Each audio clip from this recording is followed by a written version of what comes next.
So good to see you all this morning. My name is George Couchie. I was a police officer for 33 years. I was with North Bay City Police, then I went with the Initiative Police Service, then I finished with the OBP. I am the Skabewis, which means the helper in our community, with the Sudbury Regional Police. I go and talk to officers about culture, and if they're struggling, they come and speak to me.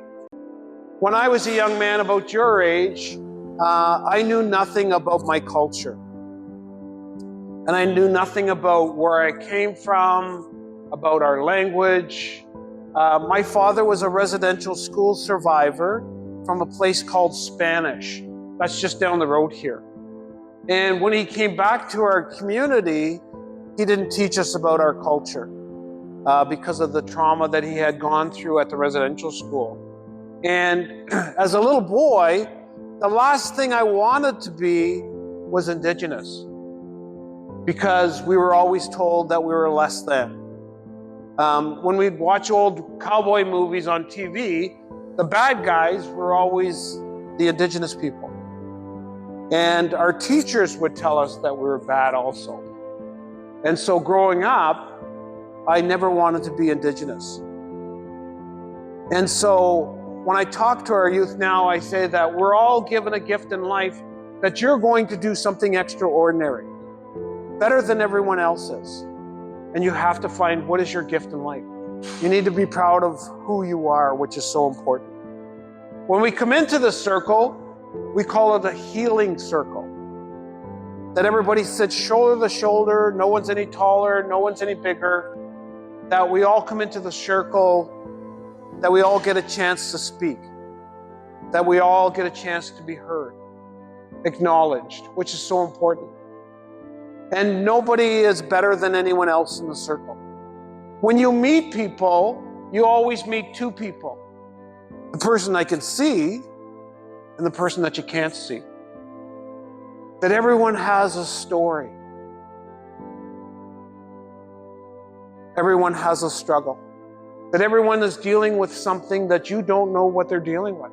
When I was a little boy or a young man, no one knew what was going on in my house. Both my parents struggled with alcohol, there was violence, we were very poor. And when I went to school, all I wanted to be seen as normal.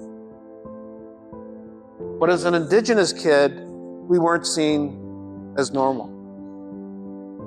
And so when you see somebody struggling in your class or acting up in your class, the first thing in your mind should be, what's going on?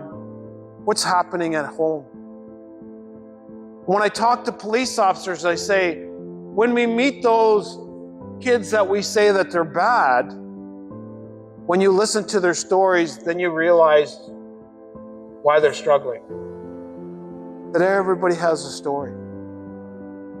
So again, when we come into that circle, everybody comes in, we all have a story.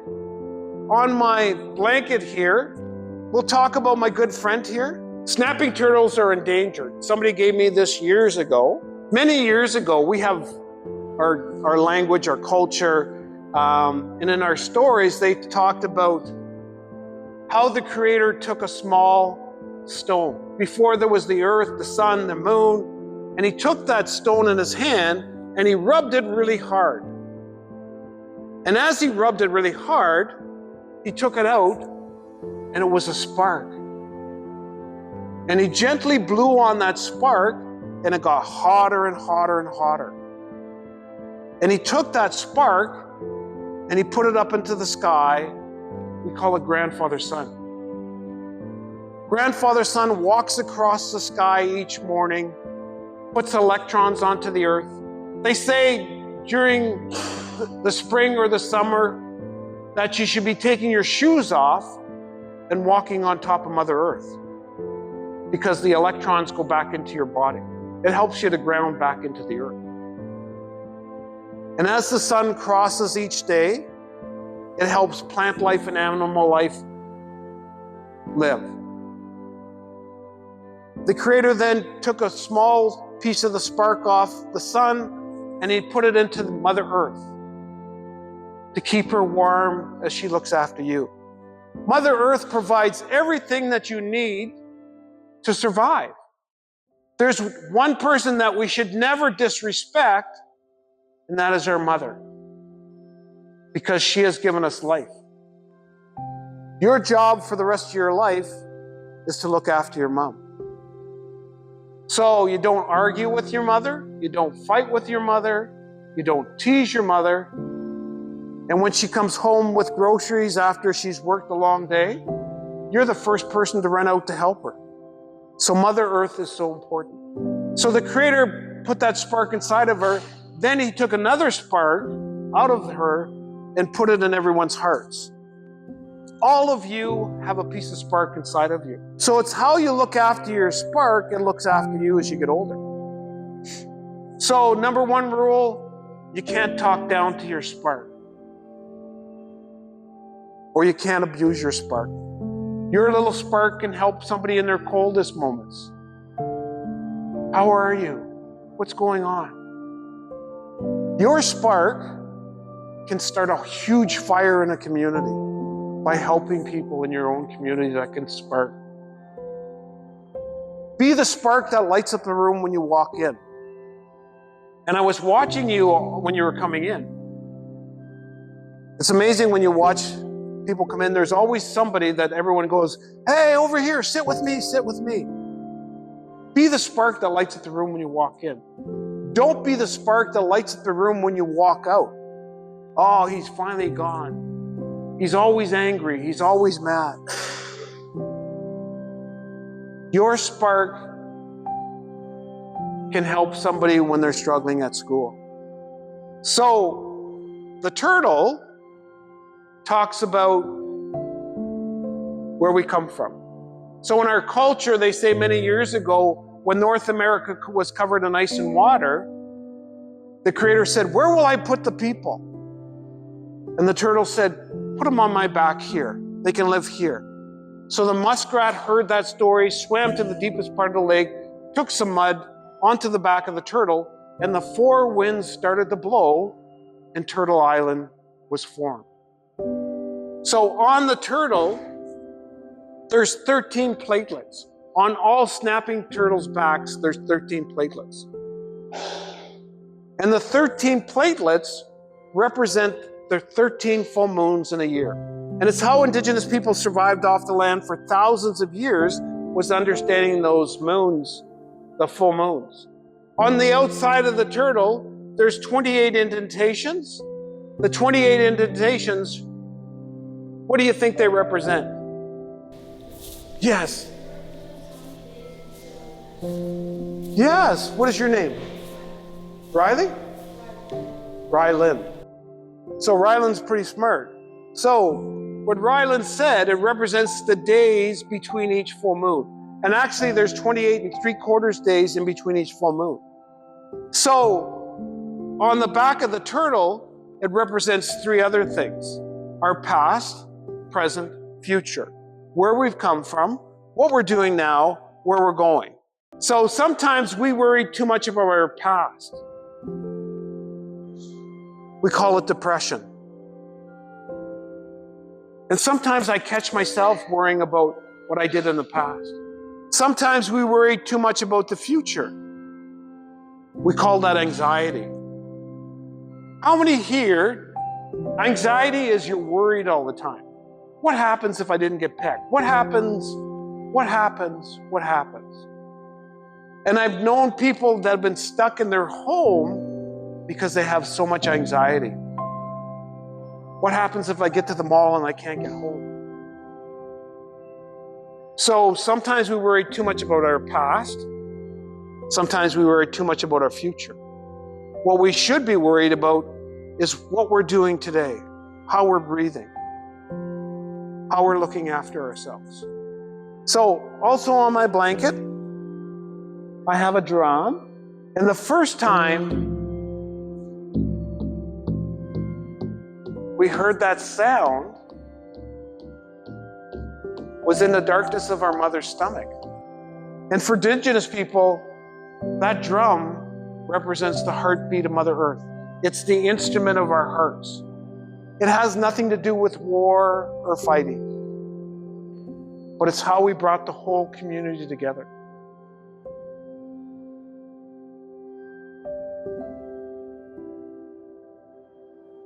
So, we're going to sing a song called Nishnawbe Kwe. Nishnawbe is who we call ourselves. So I'm a Nishnawbe, my good friends over here are Nishnawbe, my friends over here is Nishnawbe, and Kwe is a woman. And so why we're singing all to the women in the circle, because the women had been given the gift of creation. And so for the rest of your life, your job is to protect the women because they have been given the gift of creation. They are creators.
The first grandfather teaching that we speak about is bravery and courage. Brave enough to get up to speak. And I tell everyone that you're going to do something extraordinary in your lives, better than everyone else is. And you've got to be brave enough to pick up your gifts. That everybody is given a gift by your Creator when you're put onto the earth. The next one is humility, being humble. Being humble means winning battles when no one knows that there's a battle being fought. Helping people without being asked to help. Being humble is listening. Sometimes when you come to school, your buddy might be having a rough day. All he wants to do is talk to you. So being humble is listening to those stories of your friends. The next one is honesty. Honesty is how we speak. Speak like the person you want to listen to. Be careful how you speak, because there's always somebody listening. Where do we learn racism? Does anyone know? At home. And when I talk to police officers and I talk to people at hospitals, I say, be careful how you're speaking at home, because there's always somebody listening. And I tell our people in our community, I said, our true warriors are people that speak with a gentle voice. Be careful how you speak. The next one is truth. Truth is how we walk. Walk like the person you want to follow. Be careful how you walk. One time, my granddaughter and I were walking into the mall, and there was an older man walking behind us. And I saw him coming up to the door, so I held the door open for him, and he walked through, and he said, well, thank you, sir. And my little granddaughter, who was 6, ran to the next door, and she grabbed the door, and she pulled it open for the old guy. And when I walked up to her, I said, that was awesome. And she said, I just watched what you were doing, Pop. The next one is wisdom. Wisdom comes through us through learning. Sometimes it comes through when we go to school, university. How many here have ever had a tragedy in your life? Everybody's had a tragedy. And everybody learns something from that tragedy. The last two is love and respect. When the sun rises in the morning, it shines on plant life, animal life, shines on you, shines on you. So you need to respect whatever the sun shined on. And you need to respect yourself. The last one is love. How much does it cost? How much does it weigh? It doesn't cost anything, doesn't weigh anything, but it sure can change a person's life. How many here have brothers and sisters? Put up your hands. How many here have ever told your brother and sisters they were idiots, morons, fools? Put your hands up. In the last 2 weeks, how many of us have told our brothers and sisters how much we love them? Put your hands up. So when you go home tonight, what I want you to do is I want you to explain the 7 grandfather teachings to your parents or your brothers and sisters. And you end off the 7 grandfather teachings by telling them that you love them. That's the only homework that you have tonight. So I want to thank you all for the great invitation to come to speak at your school and meeting so many great people. And like I said, all of you have a gift that you're going to do something extraordinary in your life. You have to find out what your gift is and look after your spark. Miigwech.